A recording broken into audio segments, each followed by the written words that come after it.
Selamat, alhamdulillah kita menang. Dan kita menang itu ada orang yang menarik tabungannya, yang menjual motornya, yang mengiurkan gajiannya untuk kita kampanye. Jadi tolong, kalimat saya terakhirnya mau ancaman, jangan macem-macem kan berhadapan sama gue gitu. Dia salamin saya, jaga bareng-bareng.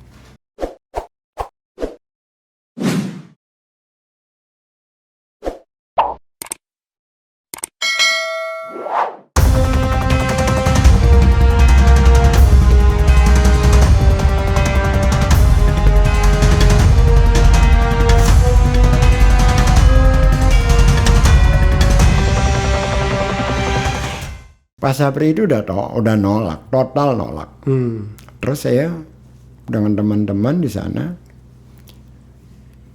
saya katakan ini Pak Sapri, mohon maaf, kita datang bukan meminta Bapak jadi gubernur. Jadi apa kalau bukan gubernur? Bukan, Pak. Terlalu kecil, Pak. Bapak pernah jadi wakil menteri dan berhasil, Bapak pernah menjadi pangdam dan berhasil, Bapak menjadi pengusaha, Bapak berhasil. Apa yang kalian minta? Kami minta Bapak menyelamatkan bangsa ini, Pak. Baru dia sejauh itu. Kasih analisanya, baru dia mau muncul. Tapi waktu itu dia tidak sempat deklarasi kan? Deklarasi. Sebagai calon? Deklarasi sebagai calon. Oke. Karena kita yakin sekali Gerindra dan PKS, Demokrat akan mendukung Pak Sapri. Yang kemudian berubah. Rakornas Gerindra menyalonkan Sandi. Oke. Karena kader sendiri ya dianggap kan? Yang saat itu Sandi surveinya masih berapa, dan kita meyakini kalau Pak Sapri itu kan 98 kan dia keren sekali kan. Iya. Banyak penggemar dia. Ibu-ibu lah. Ibu-ibu yang lain. Iya. Jadi suasananya seperti itulah kira-kira. Artinya beginilah bahwa Ahok itu kalah bukan oleh Anies, bukan oleh FPI, bukan oleh persoalan-persoalan lain. Ahok kalah oleh dirinya dan pendukungnya. Oke. Itu yang membuat dia kalah. Dirinya sendiri. Sering out of context, offside lah ya. Offside. Dirinya sendiri. Dan pendukungnya yang juga tidak punya nalar dalam mengkampanyekannya, hantam kromo aja. Jadi banyak kalangan Islam yang di tengah, yang tadinya tidak A tidak B, ngambil posisi berlawanan karena merasakan tersinggungan kan. Yang tadinya bersikap moderat tiba-tiba mengeras, jadi marah karena merasa tersinggung dengan kalimat-kalimat silogisme yang seperti itu. Itu blunder politiknya ya. Blunder politiknya. Menurut Anda. Oke, tadi kita bicara soal kelemahan Anies. Ada lagi kelemahan lain yang Anda lihat? Terlalu bersih. Terlalu bersih, benar. Serius. Kalau putih iya dia. Kenapa Anda bilang terlalu bersih? Semua yang di sampingnya miskin semua. Termasuk TGUPP itu ya? Maksudnya terlalu bersih kan bagus ya. Iya. Tapi kan karena dengan cara seperti itu, akhirnya kan orang-orang, ya kita di institusi lawannya lah ya. Iya. Akhirnya kan tidak mendapatkan apa-apa dalam percaturan politik. Tidak mendapatkan benefit apa-apa dengan mendukung Anies. Iya. Beda sama yang satunya ya mungkin. Saya nggak tahu yang satunya. Yang satunya itu maksudnya di provinsi di ibu kota negara Korea Selatan atau apa? Gini ya, saya kasih contoh satu hal ya. Ini yang menarik. Ini saya ceritakan berulang-ulang. Tingkat keberhasilan Anies itu banyak, tapi kan pendukungnya dikit. Beda dengan Ahok kan. Yang dikerjakan sedikit, pendukungnya banyak. Terus ada ini teman-teman yang dianggap dekat dengan Anies nih. Iya. Ngobrol bareng 5-6 orang waktu itu. Butuh dananya berapa? Kurang lebih 170 juta per bulan. Terus udah jalanin, nggak ada dananya bang. Kagak ada. Saya nanya, ada nggak sih di luar kita yang lebih dekat pada Anies di luar kita? Nggak ada bang, ini aja. Segini nyari duit 170 juta kagak dapet, padahal lo ngelola duit 87 triliun dana DKI, kita kagak bisa. Ngeblok nih. Sejauh itu gitu loh. Tingkat keparahannya. Jadi memang benar-benar tidak ada yang diberikan kesempatan untuk main. Ya karena kalau main itu kan mau sedikit mau gede kan sama aja. Dosanya sama, resikonya sama. Gitu. Kalau main gede sekalian malah bisa bayar. Jadi kalau secara etik bernegara pemimpin benar dia, Tapi kalau dalam konteks politik Indonesia yang ini, yang yang relawannya masih cari makan, berat. Oke. Ya, jadi bukan tidak baik sebenarnya, sangat baik. Tapi dalam konteks situasi politik seperti ini menjadi kelemahannya dia. Kan yang Anda tanyakan kan kelemahannya dia kan? Iya, makanya pesan saya adalah kalau mau jadi relawan, dua kemungkinan saja. Carilah relawan yang bisa memberikan kesejahteraan. Kedua, Anda sudah selesai dengan hidup Anda. Jadi ketika Anda jadi relawan benar-benar rela. benar banget itu. Iya. Benar banget itu. Oke. Ada lagi kelemahannya menurut Anda? Ya kalau manusiawi banyak ya. Banyak. Tapi ada hal-hal yang sifatnya personal, nggak perlu saya sebut. Iya, misalnya in term of komunikasi ya. Communication itu gimana? Personal communication dan mass communication. Keren. Oke. Keren. Keren tuh yang mana? Yang massnya atau yang personalnya? Dua-duanya. Saya itu gak susah marah kalau sama dia itu. Oke. Dia saya dengan yang Bang Ical yang saya sebut tadi bisa saya teriak-teriakan. Iya. Manis gak bisa sih. Ya dia senyum lulu. Kalau Anda kan kelihatannya mau marah terus.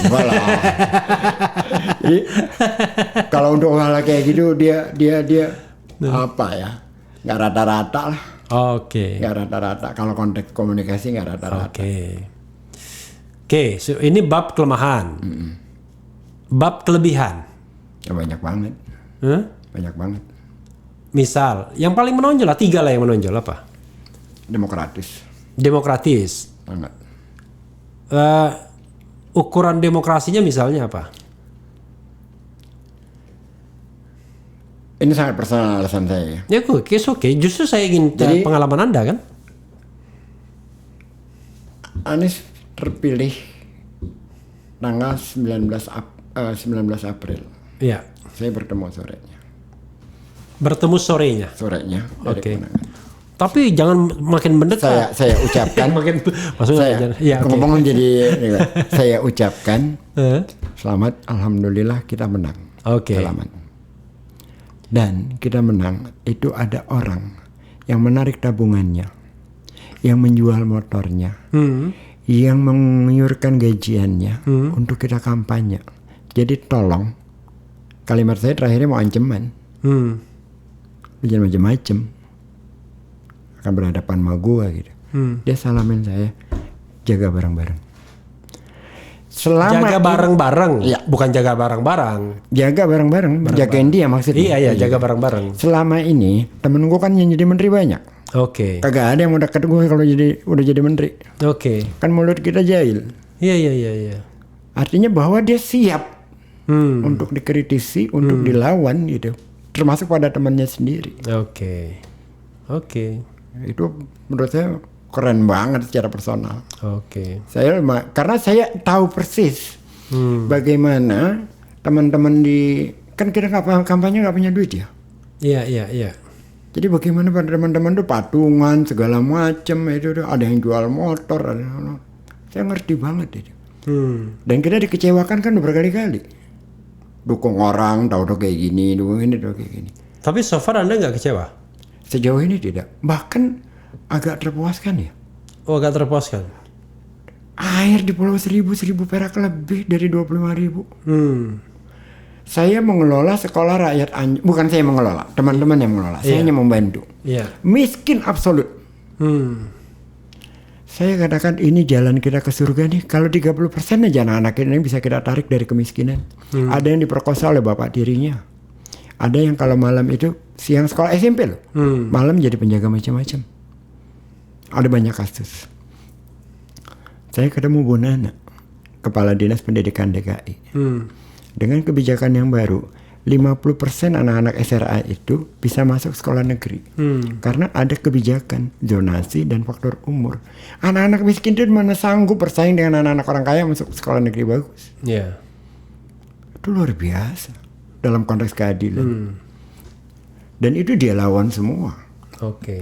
Karena kelas menengah itu siapapun tidak ingin anaknya terkalahkan. Iya. Tapi dengan kebijakan itu dia kan memberi kesetaraan. Di Jakarta ini kan cuma ada 11 sekolah di masa lalu secara persepsi. Hanya sekolah favorit.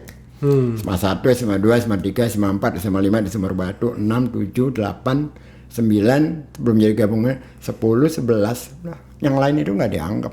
Jadi kalau ada perempuan ketemu cowok, lu sekolah lu mana? SMA berapa? Oh, yang angkanya banyak ya. Atau sekolah Katolik. Oke. Tarakanita gitu. Tarakanita, Kanisius, yang gitu-gitu. Oke. Jadi tapi bukan dalam konteks mutu ya. Iya. Ini dalam Keren. Gitu. Iya. Di Jakarta itu seperti itu. Kemudian kepada mutu, semakin hari sekolah-sekolah itu semakin berjarak dari kalangan masyarakat miskin karena kan mereka pakai rankingnya ketat. Iya. Nah dengan ranking itu yang masyarakat miskin nggak dapat kesempatan. Tapi biayanya setiap sekolah semua sama, nggak ada yang beda. Nah dengan kebijakan ini tidak ada lagi sekarang. Nanti akan rasakan 5-10 tahun. Saya langsung, wah kok hormat ini. Sekarang kan tidak ada lagi kelas-kelas begitu kan? Nggak ada lagi. Kalau dulu kan ada mereka semacam badan hukum mandiri dulu kan, pendidikan itu. Sekarang nggak. Nanti akan sama semua dan ini akan dirasakan mungkin 5-10 tahun yang akan datang. Ya mestinya zonasasi ya, zonanisasi. Zonanisasi. Jadi kalau misalnya sini ya sekolahnya di depan sana. Dan dia melawan pendukungnya sendiri. Oke. Yang ngamuk itu kan pendukungnya sendiri banyak banget. Soalnya anak saya ada sekolah depan sini kan bagus kan, yang depan pom bensin Jalan Panjang. Tapi pilihnya Kebayoran Baru. Yang penting lokasinya Kebayoran Baru, nggak mau dia Jalan Panjang ke Bonjeruk. Padahal bagi kita ya sama aja. Sama aja sekolah di mana kan sama aja. Oke lah ya. Oke, apalagi menurut Anda kelebihannya? Tadi kan personal ya. Apalagi? Dia berani ngambil keputusan dan dia bertanggungjawabkan. Misalnya yang paling krusial apa? Felix Xiao diundang, bukan dia yang ngambil keputusan, menanggung resiko apa yang dilakukan anak buahnya. Ya, Oke. Anak buahnya. Yang banyak sih ya, tapi yang saya ingat yang waktu itu Felix Xiao diundang. Ya. Di balai kota. Ya. Dia katakan sudah diundang, sudah jalanin. Ketika lagi rame-ramenya isu tentang HTI. Oke. Dan dia ambil tanggung jawab itu. Oke. Dia berani. Tidak dia marahin. Ya karena kan Anies kan persepsinya juga kanan kan. Tetapi kan pada saat itu kan dia pengen persepsinya terhadap dia itu tidak seperti apa yang dikatakan. Yang ngomong Anies kanan itu nggak kenal Anies. Saya kenal. Enggak, maksudnya orang-orang yang ngomong di luar sana. Iya. Anies ditaruh di kanan, nggak kenal Anies gitu. Kalau orang yang kenal Anies secara jelas, nggak mungkin ya orang ada di kanan banget, nggak mungkin. Nggak mungkin kanan luar. Ya, nggak mungkin. Sama aja seperti Prabowo nggak mungkin di kanan. Iya, nggak mungkin gitu. Tiba-tiba jadi kanan selama Pilpres ya. Allahu Akbar ya. Nah, itu yang membuat kita menjadi sangat tidak menarik terhadap Pilpres itu kan. Satu lagi ya. Saya kemarin ketemu penduduk Kampung Bayam JIS itu Jakarta International Stadium itu. Saya datang ke Huntara itu. Nggak diurusin katanya sama Pemprov DKI. Siapa bilang? Buktinya mereka belum ada hunian penggantinya. Sebagian sudah, bahkan ada yang saya temuin ada 2. Yang sebagian sudah, yang sebagian belum karena masih bermasalah. Permintaannya terlalu banyak. Kenapa? Jadi, ya kadang-kadang ada juga orang yang mencari kesempatan di dalam kebaikan yang dilakukan Pemprov kan. Secara tanah kan banyak juga yang tidak semua. Ada juga yang tanahnya ilegal. Tapi penggantiannya minta luar biasa, minta rumah, minta segala macam. Ada yang sudah mendapat penggantian, rumah dapat, ada tanah kosong, dia hobinya beternak. Pak boleh nggak? Oke, saya pakai untuk selama ini belum ditempati, boleh kamu pakai. Oh senang banget ya. Kalau ketemu, Pak Anies Pak baiknya Masya Allah Pak. Tapi ada juga orang, apa nggak digusur, kami ternyata digusur. Tetapi sebagian dibangunin kerja di situ. Jadi belum seluruhnya diselesaikan belum. Sebagian sudah diselesaikan oleh Jakpro. Saya sudah wawancara Jakpro, saya cek juga ke Kampung Bayam. Sudah sedang dibangun untuk perumahan yang mereka yang sebagian, yang lainnya lagi tetap dipindahkan. Ada juga yang masih belum puas karena minta harganya terlalu berlebihan. Emang nggak gampang sih urusan kayak nanti gitu. saya sampaikan. Soalnya kemarin kebetulan saya lagi main ke sana. Bahkan orangnya itu besok mau ke sini mau maaf nih hanya ngambil bekas-bekas WC saya, kan saya ganti kloset gitu-gitu. Waktu saya bilang, loh kalau cuma yang bekas begitu saya ada banyak tuh, ada 4 unit. Oh ya oke, kita ambil. Oh sampai begitunya ya, memang karena memang hunian sementara kan, huntara kan mereka itu. Jadi memang ya nggak mungkin juga memuaskan semua orang. Iya. Saya paham lah problemnya Jakpro ngelola itu. Iya. Nggak usah jauh-jauh ya. Jangankan itu. Asongan di Ancol aja ribetnya minta ampun. Kita mau kasih gerobak, kita rapiin agar Asongan itu menjadi destinasi wisata seperti di Phuket. Iya. Phuket kan Asongannya jadi destinasi. Iya. Susah loh diaturnya. Mereka cari keuntungan yang dekat. Oke. Kartunya dikasih ke orang, dia pinjemin ke orang segala macam. Kan nggak bisa kita atur jadi, karena orangnya ganti-ganti melulu. Kalau kita bertindak keras, lapor ke gubernur. Gubernur bilang, Jakarta untuk semua. Perhatikanlah orang-orang miskin itu. Ya lu yang di atas kagak tahu, kita yang di bawah pegal ngadepin kayak gini. Hal kayak gitulah. Oke. Saya harus berpikir soal harapan kan. Anda kalau misalnya boleh memilih ya kan, tanpa mempertimbangkan presidensial threshold dan lain sebagainya, Anda pasti firm dong memilih Anies ya. Kalau misalnya Anda mau memilih Anies, menurut Anda siapa pasangan yang paling cocok sama Anies? Saya nggak berani bicara itu. Nggak berani bicara. Saya tidak mewakili siapapun. Terus ada jabatan komisaris Ancol yang kagak boleh terkait-kaitkan dengan itu. Ini kan karena soalnya personal aja pilihan, bukan kampanye ya. Iya. Saya nggak punya hak bicara itu. Oke, tapi kan saya tidak tanya Anda sebagai komisaris Ancol. Bukan. Tapi saya tanya sebagai aktivis. Sebagai aktivis, tetapi kan apa yang saya katakan seolah-olah dikesankan itulah pilihan Anies. Oke, Anda oke, enggak. Saya bicara mengenai soal Anda sebagai aktivis dan saya kaitkan dengan demokrasi. Iya. Kalau saya kan jelas bahwa dalam berdemokrasi itu Anda harus buka keran partisipasi. Iya. Setelah masuk, maka yang namanya prinsip good governance, clean government itu harus dijalankan. Betul. Termasuk juga bagaimana kita menciptakan pemilu yang jujur dan adil. Betul. Kan, jurdil sebagai bagian dari good governance. Tapi kan ini masalahnya kerannya kan tertutup. Bahkan hampir dalam istilah saya pesta di antara istana saja. Anda nggak mengupayakan apa-apa untuk menjebol semua ini? Kan sudah terwakili oleh Profesor Dr. Refli Harun, lebih pintar dari gua urusan kayak kan, gitu. Kan itu kan cuma ngomong doang. Kan kita kan kan butuh. Anda sudah lakukan ke Mahkamah Konstitusi.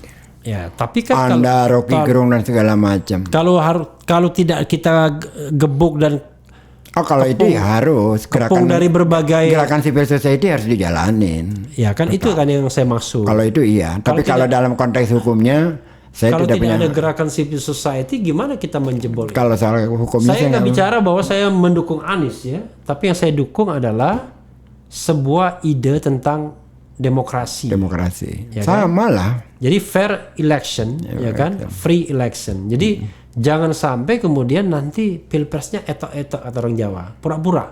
Betul. Jadi diciptakan dua calon boneka di antara oligarki dan siapapun yang menang ya semua dapat bagian. Dapat bagian. Ya kan? Semua senang. Semua senang. Tapi dalam batas oligarki itu. Dalam batas oligarki. Nggak menarik banget ya. Nggak menarik banget. Padahal cita-cita kita pilpres langsung itu adalah kita bisa milih orang. Berdarah-darah 98 itu untuk. Saya membayangkan, waduh, debat pilpres 2024 itu debat yang keren. Iya. Saya berharap Anies debat sama Ganjar, ya kan? Di situ ada juga Prabowo yang mau ikut lagi, silahkan aja, hak dia kan. Benar. Kemudian Puan Maharani mau tes mental boleh juga, agar jangan merasa besar tapi tidak pernah teruji misalnya kan, berdebat boleh juga. Saya mau jahil tapi bukan. Boleh. Nggak jadi.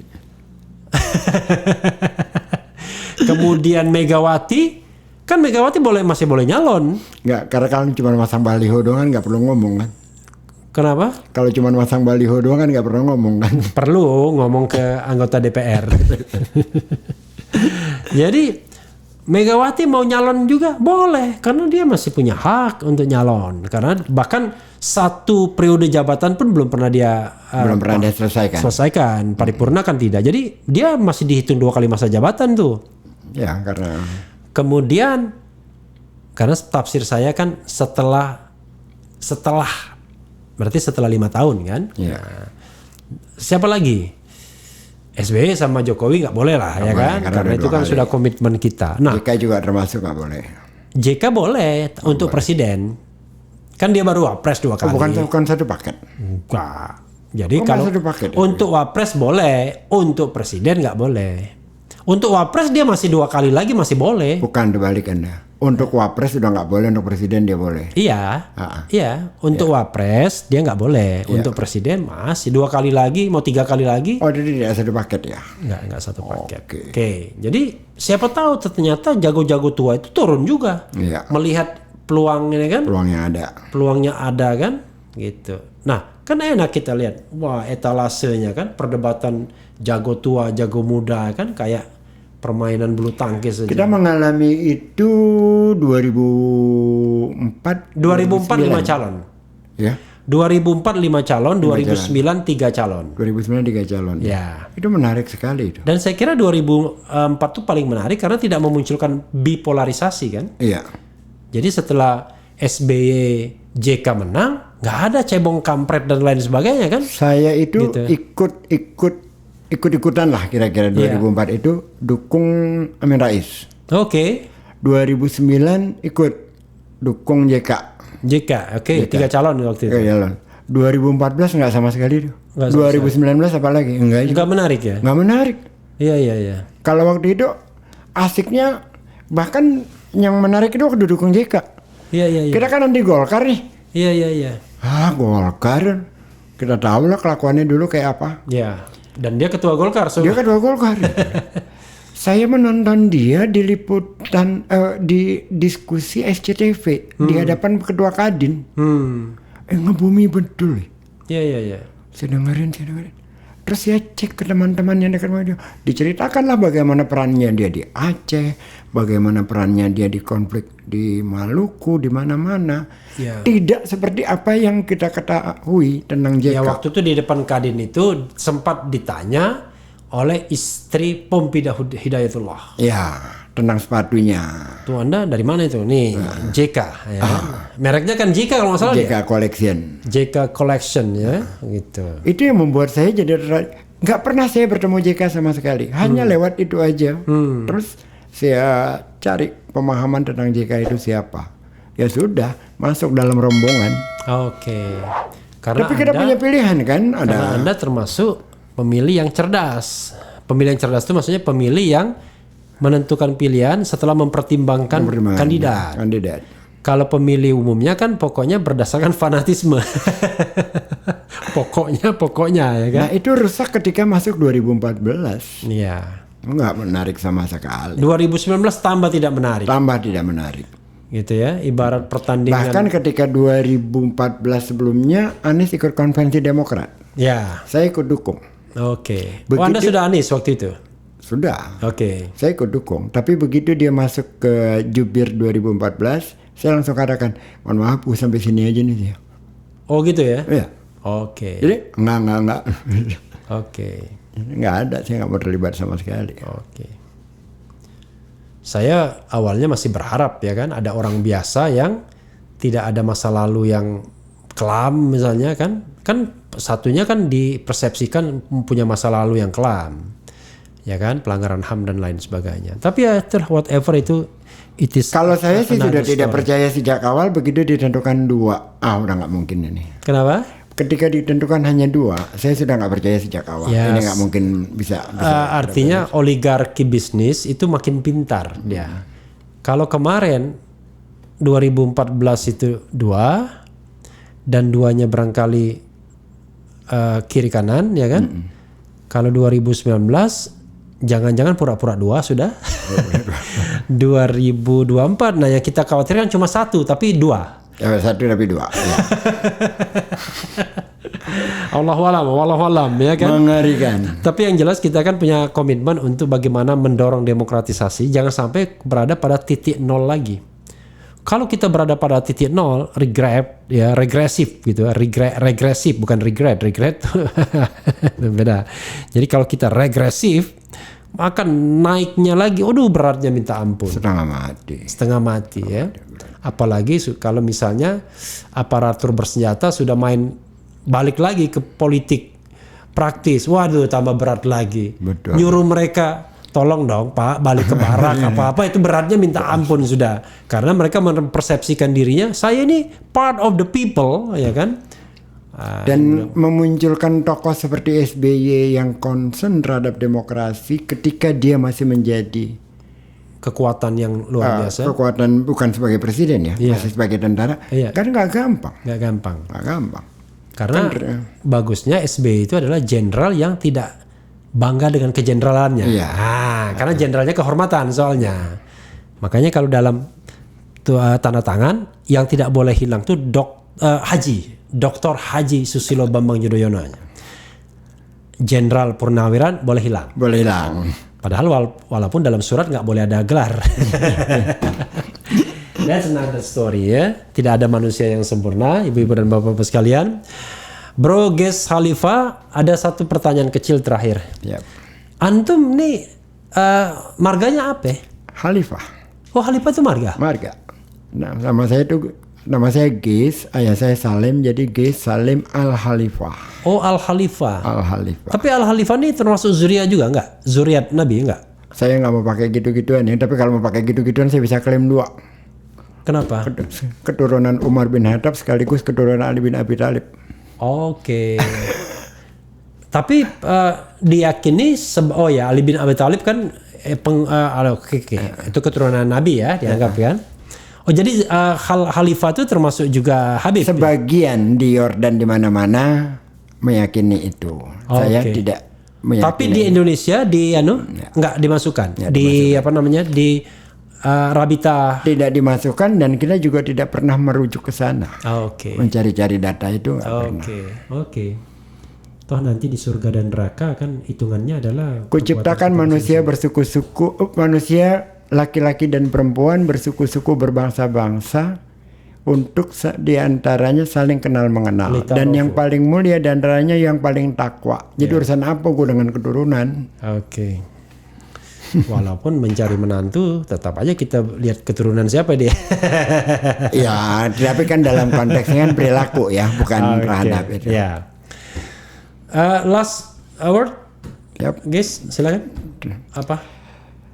Teman-teman, selain Bang Refli, yang channelnya keren, saya Ges Khalifah juga punya channel, namanya Ges Khalifah Channel. Dan banyak hal di sana kita bicarakan, terutama tentang Jakarta International Stadium, bagaimana pengelolaan air di Jakarta, banyak hal ya. Silahkan dilihat. Terima kasih. Jangan lupa ya. Jadi selain ke Refli Harun Channel, yang selain Refli Harun dan Refli Harun Podcast, jangan lupa Ges Khalifah Channel. Unfortunately, Ges Khalifah itu susah banget spellingnya. Yang benar adalah G-E-I-S-Z. Khalifah C-H-A-L-I-F-A-H. Jadi Ges Khalifah. Makasih bro Ges Khalifah. Sama-sama, terima kasih udah diundang. Mudah-mudahan lancar, dan saya yang berterima kasih karena Anda sudah mau datang walaupun Anda capek. Semua. Amin ya rabbal alamin. Amin. Yang penting tetap di channel ini. Cia. Thank you.